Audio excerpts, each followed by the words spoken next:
Assalamualaikum warahmatullahi wabarakatuh. Perkenalkan, nama saya Aulia Nazrul. Saya dari PAI semester 7 ingin mempresentasikan mengenai judul proposal saya mengenai keterlibatan orang tua dalam pembelajaran dari rumah pada saat pandemi terhadap hasil belajar siswa MAN 9 Jakarta.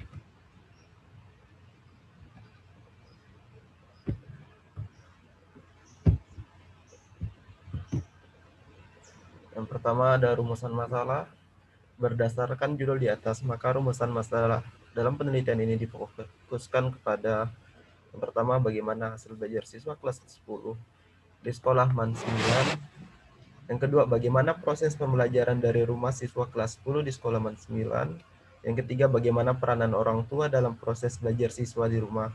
Yang keempat, seberapa besar pengaruh orang tua dalam pembelajaran di rumah terhadap hasil belajar siswa kelas 10 di sekolah MAN 9. Ada hipotesis penelitian, ada dua jenis hipotesis penelitian. Yang pertama, hipotesis yang akan diuji dinamakan hipotesis alternatif, yang disingkat HO, menyatakan bahwa tidak ada pengaruh antara variabel X dan Y.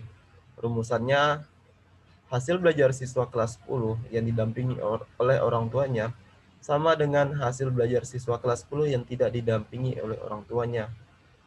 Yang kedua, sebagai lawannya ada hipotesis kerja atau hipotesis alternatif yang disingkat HA. Hipotesis kerja atau hipotesis alternatif menyatakan bahwa ada pengaruh antara variabel X dan Y atau adanya perbedaan antara dua kelompok atau lebih.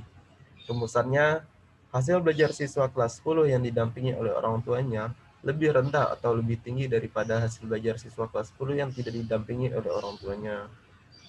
Tujuan penelitian, berdasarkan rumusan masalah yang telah dirumuskan di atas, maka tujuan penelitian ini adalah 1. Mengetahui bagaimana hasil belajar siswa kelas 10 di sekolah MAN 9. 2. Mengetahui proses pembelajaran dari rumah siswa kelas 10 di sekolah MAN 9. 3. Mengetahui bagaimana peranan orang tua dalam proses belajar siswa di rumah. 4. Mengetahui seberapa besar pengaruh orang tua dalam pembelajaran di rumah terhadap hasil belajar siswa kelas 10 di sekolah MAN 9. Desain penelitian berdasarkan permasalahan dan tujuan penelitian yang telah dikemukakan di atas, maka penelitian berusaha untuk mendapatkan informasi dan hasil uji perbedaan mengenai pengaruh orang tua dalam pembelajaran siswa di rumah kelas 10 MAN 9 Jakarta, sehingga penelitian ini menggunakan pendekatan kuantitatif. Hal ini sesuai dengan pendapat Creswell. Sedangkan menurut kehadirannya variabel, penelitian ini tergolong deskriptif. Jadi pada penelitian ini, peneliti tidak menggunakan metode non-eksperimen. Tempat dan waktu penelitian. Lokasi penelitian ini dilakukan di MAN 9 Jakarta. Alasannya dipilih dikarenakan sekolah ini letaknya tidak jauh dari rumah dan juga sekolah ini telah melakukan pembelajaran dari rumah sejak awal Maret saat pemerintah mengeluarkan peraturan pembatasan sosial berskala besar. Penelitian ini dilakukan pada bulan September tahun 2020 sampai dengan Oktober 2020.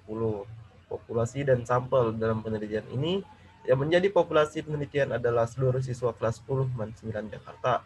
Sampel menggunakan sampling jenuh karena seluruh anggota populasi dijadikan sebagai sampel. Subjek dari sampel ini adalah siswa kelas 10 MAN 9 Jakarta.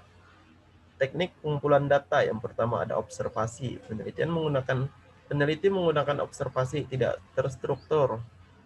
Observasi tidak terstruktur adalah observasi yang tidak dipersiapkan secara sistematis tentang apa yang akan diobservasi dalam melakukan penelitian. Peneliti tidak menggunakan instrumen yang baku, tapi hanya berupa rambu-rambu penelitian. Yang kedua, wawancara. Dalam metode ini, peneliti melakukan wawancara dengan jenis wawancara tidak terstruktur, di mana pelaksananya lebih bebas bila membandingkan dengan wawancara yang terstruktur. Yang ketiga, ada angket.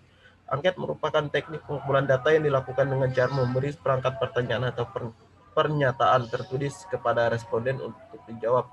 Tujuan metode ini adalah untuk mengumpulkan data tentang pengaruh keterlibatan orang tua dalam pembelajaran dari rumah dan hasil belajar siswa.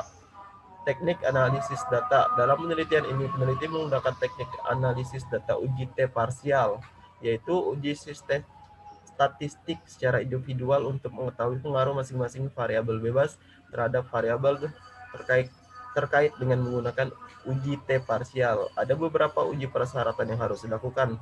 Maka dalam penelitian ini melakukan uji normalitas sebagai syarat dapat dilaksanakan analisis data. Instrumen penelitian. Instrumen yang digunakan dalam penelitian ini adalah non-test. Non-test berupa angket diukur dalam skala Likert, yaitu suatu skala yang digunakan untuk mengukur sikap pendapat, persepsi seorang atau kelompok tentang fenomena sosial. Jawaban dari setiap item memiliki gradasi dari sangat positif sampai negatif yang merupakan kata-kata seperti sangat setuju, setuju, tidak setuju, dan sangat tidak setuju. Demikian yang dapat saya sampaikan. Untuk kurang dan lebihnya mohon maaf. Wabillahi taufiq wal hidayah. Wassalamualaikum warahmatullahi wabarakatuh.